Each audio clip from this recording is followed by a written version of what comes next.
Jeremy, Courtney, thanks so much for meeting with me. Each time I have a chance to meet with someone who has ALS or a caregiver, I learn so much about my own journey. It's extremely helpful, and I appreciate your time. What kinds of respiratory interventions worked for you earlier in your disease progression? And at what point did you need to change and move on to other durable medical equipment and interventions? Because up until ALS I had always been so aerobically fit. I experienced some anxiety and fear as my respiratory fitness declined. In the early stages, I remember doing a lot of self-talk, meditation, and prayer to help me cope with the emotional and psychological aspects of it. I learned quickly that laying on my back seemed to make my breathing more difficult. I spent a lot of time in our recliner chair. My ALS clinic provided me with a non-invasive trilogy machine not long after my diagnosis. I quickly found relief using it. Over the next 9 months I started using non-invasive ventilation more and more until I needed it for over 20 hours a day. I didn't do any physical exercises. I have found that just doing activities for daily living is enough exercise to keep me active. Is it ever too early to start planning for respiratory interventions? You should not be surprised that No. he will say no. Studies have continually shown that non-invasive helps to preserve respiratory function and to relieve symptoms associated with respiratory distress such as headaches, dizziness, nausea, and fatigue. I found that non-invasive ventilatory support really helped me with managing and improving my energy levels too. At what point did you begin to plan for the eventuality of needing more advanced invasive interventions for your respiratory distress? I started thinking about it when I knew ALS was a real possibility. I researched the disease and learned more about it and understood early on that the main cause for death for ALS patients is respiratory failure.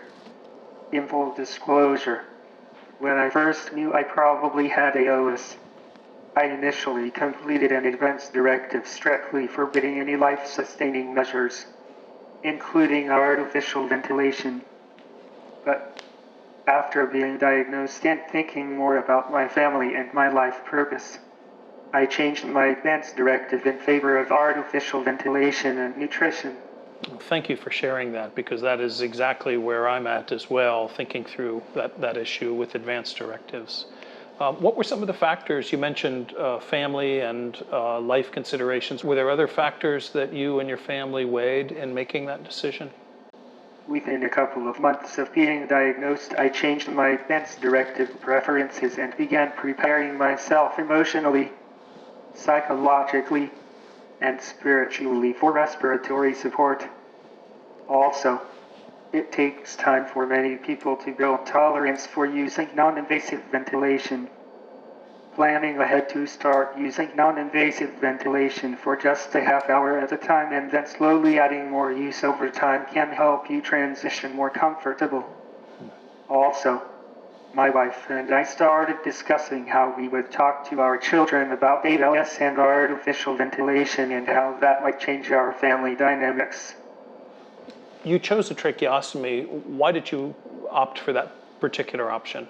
After doing some research and reading a couple of peer-reviewed studies, I realized that tracheotomies typically have better long-term outcomes than non-invasive ventilation. And how has it worked for you? Could you describe your quality of life with the invasive ventilation? So I think most of our considerations revolved around quality of life, and if living with a tracheotomy would permit me a quality of life worthwhile. We also considered the caregiver burden associated with being tracheotomized and how we would manage it with 6 kids. The other consideration that I thought was very empowering was the fact that a tracheotomy is reversible. So if I ever decide that I am ready to withdraw from artificial ventilation, I could do so and die with dignity.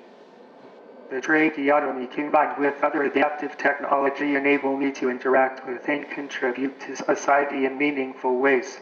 The tracheotomy is a modern miracle. It has given me time with my family. It has given me time to experience the amazing things life has to offer. It has given me time to serve and help other people. It has given me time to become a doctor. But most importantly, the tracheotomy has given me hope. Hope for anniversaries with my wife and to see my children grow and contribute to society. Hope to help others have hope and hope for treatments and cures. My tracheotomy is accounted for life. Most of the people that I've spoken with have said they wish they would have done it sooner, and that while there are challenges and it's not a perfect or even an ideal lifestyle, it is enough and they have found meaning in their lives. You were both clearly planners and thought this out very carefully. How important was it for you to have a plan?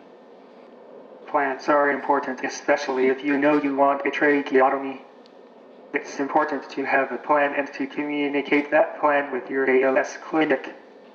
For example, before getting a tracheotomy, it's important to have a plan for getting a motorized wheelchair, accessible entryways in your home, an accessible bathroom, an organized space for all the equipment and supplies, a communication device, caregiver support, and training for your caregiver on how to provide skilled nursing care.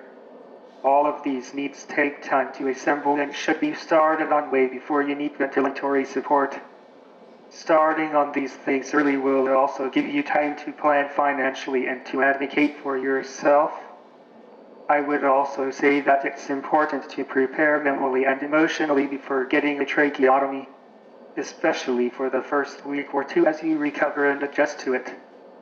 There are certainly challenges and difficulties involved, but being prepared and having a plan makes it easier. There are so many uncertainties in the disease progression that it can be very difficult for the family as well. How important was it for your family that you all agreed on a plan of action? So it was very hard to swallow as a caregiver, thinking that we're to that point. I think the way he went about it really was a great, it really helped our family transition better than maybe in an emergency situation and helping the kids learn how to adjust. It was actually a pretty smooth transition with him being able to take control of so much and then just learning how the kids can be involved. It just took time. So it was a big change, but I think it could have been a lot more stressful if we had not thought ahead and planned for it. Although it is difficult to start planning early because you are still grieving and processing the diagnosis, it is important to try.